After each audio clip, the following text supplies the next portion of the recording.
Hey everyone, Denise here again, back for another watercolor card class tutorial. This is going to be super quick because the tutorial for this is actually not going to be right here. I did the watercoloring technique, it's faux watercoloring, and I did that technique on the watercolor tulip card. So I want you to actually go on over to watch that video. And remember, if it's too fast or you need to catch up or pause it, that's the beauty of video, right? You can pause, rewind, watch the whole way through. And just because it had tulips and it's a different card, it doesn't matter. It's the same exact technique. So I don't want to ruin, I had to use one of the sample cards and we don't have many left. These were very popular cards. So it was a very popular class. So I don't want to take any more of the samples away by doing any more of them. So I want you to head on over to the faux watercolor tulip card class and watch that one so that you see how to do the watercoloring.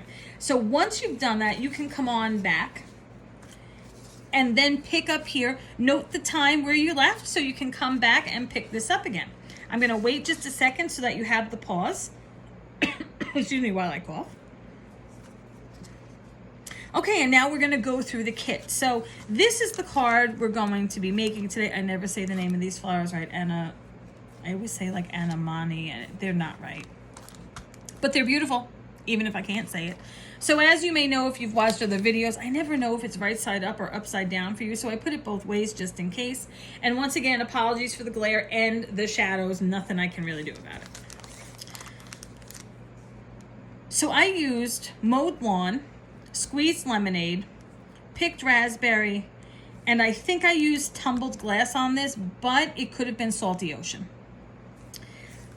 I did the same thing that I talked about in the other video with the sky here.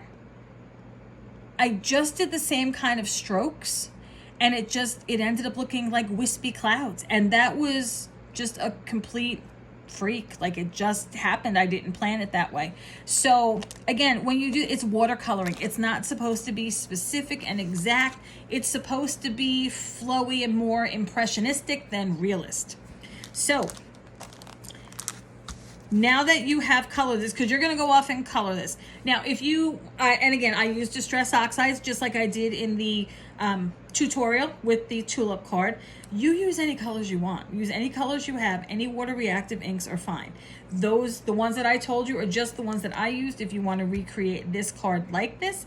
But again, it's all going to look different depending on how much or how little water you use when you paint. So your card kit comes with an envelope, which we will stick to the side. It comes with the card base, and it comes with your pre-heat embossed image. Now again, same thing as we did with the tulip cards, we did it on the rough side. So you do have more, again, of that impressionistic image on your stamp. If we did it on the other side, it may have been a better stamped image because it's smoother, but that's not what I was going for. I was going for watercolor, so I was going for more, again, dreamy-ish, not exact. So this worked for what I wanted it to be.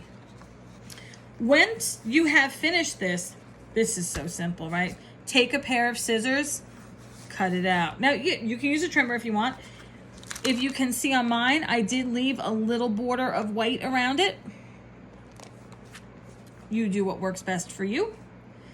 And then I simply, when I cut it, I just mounted it on the card. Now, mine isn't exactly centered. You can do it centered. You can do it up here. I left room at the bottom for a sentiment. I knew I probably wouldn't stamp it, but I thought I might die cut one or make one on the Cricut. So I left room down here just in case. So if you want to add a sentiment, feel free. We did not in class, but the option is there for you when you put the card together. I used pop dots on this. I didn't use foam tape like shakers, but I used some pop dots to raise this up because I just kind of like the way it looked raised as opposed to just flat on the card. And since all of the information you need is in the other card on the other video, we're done with this. You've already colored, you've cut it out, you've put it where you wanted. You have either pop dotted or glued it with some kind of liquid glue. We prefer the Barely Arts glue, dries clear. in the store. Maybe you've used your tape runner, maybe you've used foam dots, but once you've colored it, that's it. That's the bulk of the card. So if you have any questions about this, please feel free to post them for me or for Christina over in the Facebook group, which is Scrapbooking Stuff Group.